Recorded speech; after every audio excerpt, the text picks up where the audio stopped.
o macho mais Maior forte. no sentido melhor.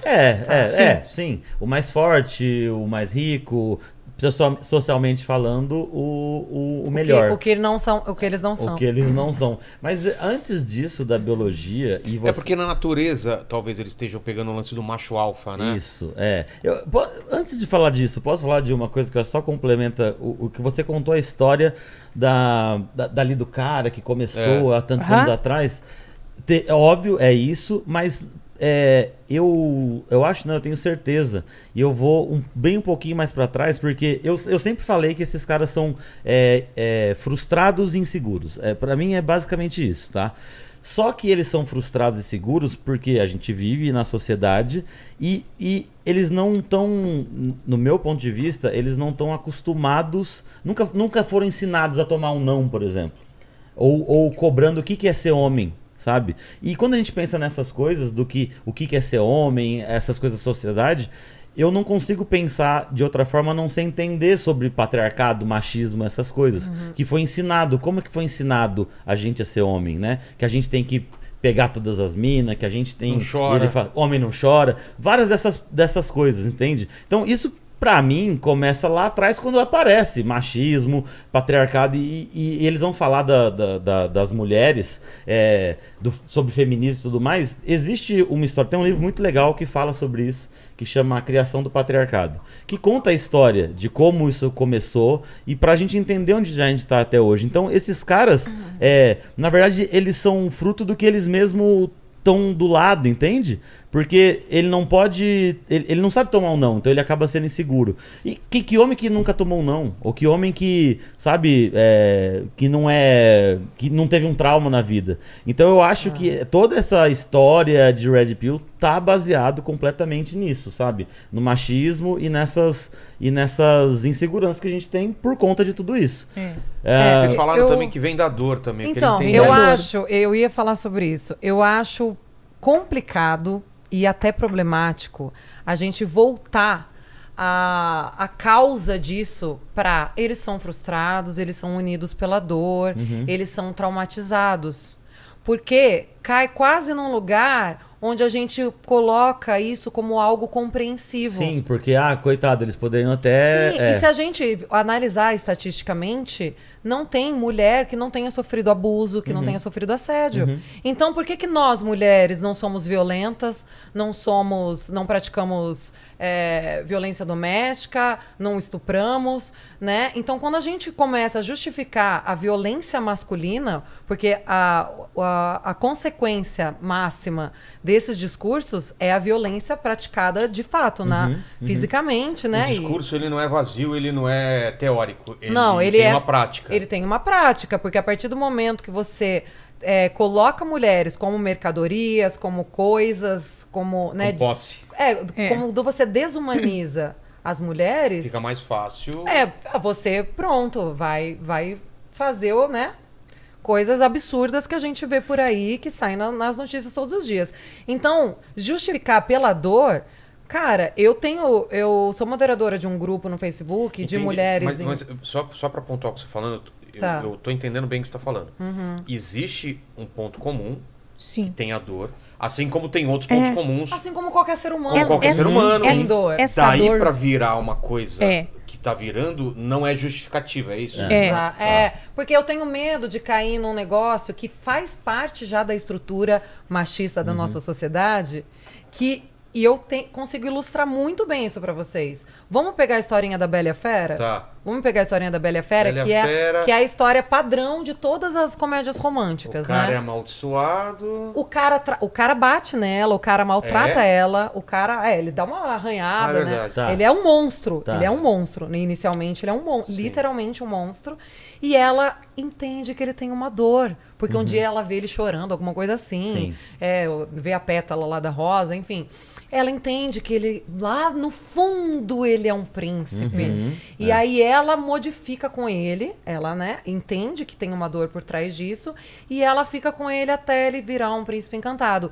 E essa história da Bela e a Fera, que é uma história bem ilustrativa de todas as outras histórias de comédias românticas e de romances, de novelas e de filmes, é uma história que dá base para muitas relações heteroafetivas. Então nós mulheres estamos sempre tentando entender por que ele é agressivo, entender por que ele tem um bloqueio emocional. Entender por que ele trai. Até isso tem. Os homens faz da natureza deles, coitados.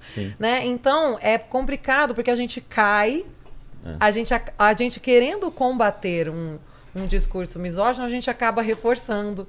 Porque isso é um pensamento que coloca novamente eles como pobres coitados e acabam eles sendo vítimas.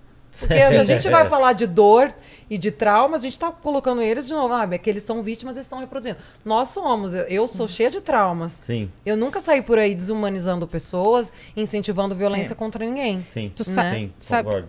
E eles têm um perfil muito comum entre eles, né? Porque acontece o seguinte, do ponto de vista social, eles são aqueles homens que são os menos desejados pelas mulheres. Então, a partir do momento que isso acontece, eles olham para as mulheres como se elas fossem o problema e como se elas fossem um monstro. Mas é engraçado porque, em vez de falar, eu tenho vou malhar, vou melhorar o meu intelecto. Eu tô fazendo um exercício de claro. Se eu tô tendo problema para me relacionar, é claro que o problema é com os outros. Não pode ser eu. Louco isso. Mas aí sabe o que acontece? Não, eu vou contar a história do Paquito pra vocês. Conte. Paquito quando entrou aqui. Paquito entrou aqui, né? Era um garoto também dócil, né? Mal sabia falar com as pessoas. E aí a gente falou, cara, por que isso tá acontecendo? E ele fala assim, o problema são vocês. Eu tô certo. E hoje, Paquito, a gente pode dizer, sua mãe já falou isso pra gente, você é um novo homem, cara. Olha só. Ele já fala, por favor. Ele fala, por favor, fala obrigado, não é? Mas eu continuo estando certo. Entendi. Então, Paquito, você já pensou na resposta pra pergunta que eu te fiz? Não, é que vamos dar o contexto. Ela perguntou pra mim, a mesma pergunta que ela fez pro Uber pro motorista. O que é... Mulher depois dos 30 e o quê? Só que pra mim... É uma mulher normal. É uma mulher depois dos 30. É uma mulher. Ele tem 21. Até porque eu tenho 21. Se eu fosse falar que a mulher é uma coroa também... Então a mulher tem quanto? O que foi? Quantos anos ela tem? Sua namorada. Sua namorada. Ela tem 22. Pô, você pensou, cara? Eu sou ruim com data. Tá bom. Antes da Vanessa continuar, só ver se você conseguiu o vídeo consegui tá aí. E a parcial da pesquisa. Isso, eu ia falar isso agora. A gente teve 1.088 votos. Aí... 33% falou que são Red Pill, 6% falaram que são Blue Pill e 62% falaram que não são nenhum dos dois. Então temos bastante Red Pill aí, né? Temos muito Red Pill. Uns assumidos Blue Pill.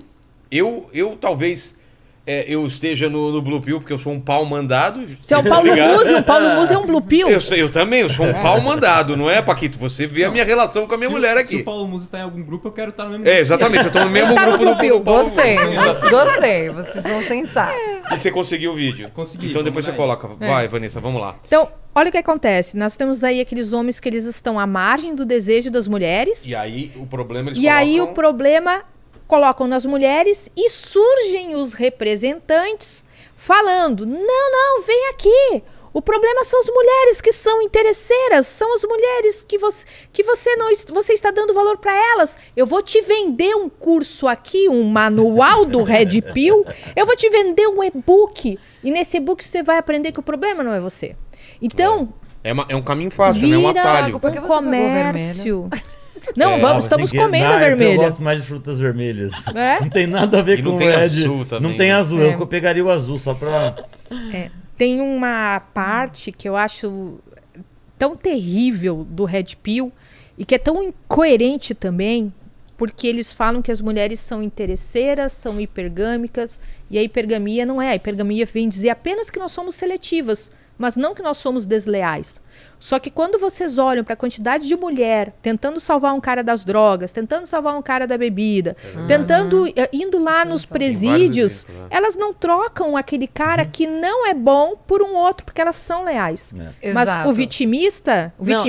Inclusive, eu preciso citar um estudo da psicóloga Valesca Zanello, Porque o meu estudo é que a gente estava falando. Tem algumas nomenclaturas que eu não sei desses movimentos. Sim, mas MGTOW, mas o meu incel. estudo é em cima da misoginia, em cima, né, enfim, de estatísticas e coisa e tal. E essa psicóloga é maravilhosa, sempre cito ela nas minhas entrevistas, porque ela é uma estudiosa de gênero. Então ela está revolucionando o estudo da saúde mental. Tá. Né?